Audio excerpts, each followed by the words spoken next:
जनवरी की सर्द भरी रात थी। सड़क पर चारों तरफ सन्नाटा फैला हुआ था। दूर दूर तक कोई नजर नहीं आ रहा था। बीच बीच में सिर्फ कुत्तों के भौंकने की आवाज आती थी, जो कि सड़क की सन्नाटे को बीच बीच में चीर रही थी। लेकिन सड़क के किनारे बनी झोपड़ी में वह बूढ़ी माँ अपने बच्चे के साथ किसी तरह उस ठंड से बचने की कोशिश कर रही थी। लेकिन फटी चादर और झोपड़ी में से आने वाली सर्द हवाएं उस माँ बेटे के जीवन की बार बार परीक्षा ले रही थी। वे दोनों जितना ठंड से बचने की कोशिश करते, ठंड उतनी ही बढ़ती जा रही थी, जिसके कारण उस बूढ़ी माँ से उसका बेटा बोलता, माँ, क्या हम हमेशा ऐसे ही ठंड से कांपते रहेंगे? क्या हम लोगों के पास अपना पक्का घर और ओढ़ने के लिए कभी चादर होगा क्या? जिससे यह सब बातें सुनकर उस बूढ़ी माँ का मन ही मन कलेजा कांप जाता था। लेकिन कभी जीवन से हिम्मत ना हारने वाली वह बूढ़ी माँ अपने बेटे को सांत्वना देती कि बेटा, जब तुम बड़े हो जाओगे तो वो सब हमारे पास होगा जो तुम पाना चाहते हो। बस तुम अपने पैरों पर खड़ा हो जाओ और फिर तुम इतना कमाना कि चादर की कीमत तुम्हारी कमाई से कम लगे, जिससे आसानी से तुम अपने लिए चादर खरीद सकते हो। अपनी माँ से यह बातें सुनकर उस बेटे का हिम्मत जोश से भर गया और फिर मन ही मन सोचता कि जरूर एक दिन वह बहुत बड़ा आदमी बनेगा, जिससे वह अपने और अपने माँ के लिए चादर खरीदेगा, जिससे फिर कभी ठंड से अपनी माँ को और खुद को परेशान नहीं होना पड़ेगा। और इसी सपने को पूरा करने के लिए उस बूढ़ी माँ का बेटा अपने माँ के साथ दिन भर मेहनत मजदूरी करता और मन ही मन सोचता कि एक दिन जरूर उसका सपना पूरा होगा। अपने बेटे के ठंड से परेशान होने की वजह से वह बूढ़ी माँ जहाँ काम करती थी, अगले दिन उस सेठ से जाकर बोली कि मुझे एक चादर खरीदने के लिए कुछ पैसे या कोई चादर दे दें। गरीब बूढ़ी माँ की बातें सुनकर सेठ का हृदय पिघल गया और उसने एक चादर दे दिया। तो वह बूढ़ी माँ अपने सेठ से चादर की कीमत पूछने लगी।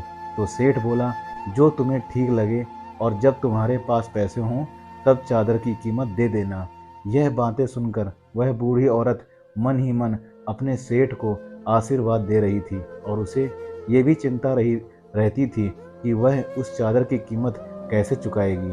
समय बीतता गया। उस बूढ़ी माँ के हाथ पांव पहले के मुकाबले कमजोर हो गए और वह लड़का बड़ा हो गया, जिससे अब वह लड़का अपनी बूढ़ी माँ को काम पर नहीं जाने देता और खुद को इतना काबिल बना लिया था कि वह पढ़ना लिखना जान गया था, जिसके कारण उसे उसी सेठ के यहाँ नौकरी मिल गई। वह लड़का अपनी माँ की तरह बहुत ही मेहनती था, जिससे उसका सेठ भी उस लड़के के काम से प्रभावित होकर उसकी पहली तनख्वाह पर उसके तनख्वाह के साथ उसके लिए एक चादर भेंट करनी चाहिए। तो यह सुनकर उस लड़के की आंखें भर आईं और वह अपने सेठ से बोला कि साहब, आप जो चादर देना चाहते हैं उसे मुझे ना देकर अगर मेरी माँ को भेंट करेंगे तो शायद चादर की असली कीमत होगी, क्योंकि अगर आज जिस मुकाम पर मैं पहुँचा हूँ तो शायद इसमें मेरी माँ का ही हाथ है और इसलिए इस चादर को मेरी माँ को भेंट करना। यह सब बातें सुनकर उस सेठ का हृदय गदगद हो उठा और बोला, ठीक है, अगर तुम्हारी सोच इतनी अच्छी है तो तुम्हारे माँ से मैं ज़रूर मिलूँगा। तुम कल अपनी माँ के साथ आना। और फिर जब अगले दिन वह बूढ़ी औरत अपने बेटे के साथ उस सेठ के पास गई तो तुरंत उसने अपने सेठ को पहचान लिया और सेठ द्वारा दिए गए पहले चादर की कीमत देने की बात याद आ गई। और फिर जब सेठ उस बूढ़ी औरत को चादर देने लगा तो उसके आंख से आंसू छलक आए और वह बोली कि मैं अभी पहले दी हुई चादर की कीमत आपको दे नहीं पाई हूँ, अब भला इस चादर की कीमत कैसे चुकाऊंगी? तो यह बातें सुनकर उस बूढ़ी औरत को तुरंत पहचान गया और कहा कि मेरे दिए हुए पहले चादर की कीमत तो मुझे तुम्हारे होनहार बेटे के रूप में मिल गया है, जो कि शायद चादर की कीमत से कहीं ज़्यादा है। यह बातें सुनकर उस बूढ़ी माँ की आंखें भर आई थीं और शायद आज पहली बार उसे अपने चादर की कीमत का पता चल गया था, जो कि कहीं ना कहीं उसकी ज़िंदगी में खुशी लेकर आई थी। अक्सर हर इंसान की शुरुआत दुखों से होती है, लेकिन जो लोग अपने कर्म पर अडिग रहते हैं और जिनके मन में यह विश्वास होता है कि एक दिन उनका वक्त जरूर बदलेगा, उन्हीं लोगों के जीवन में खुशियों का बदलाव देखने को मिलता है।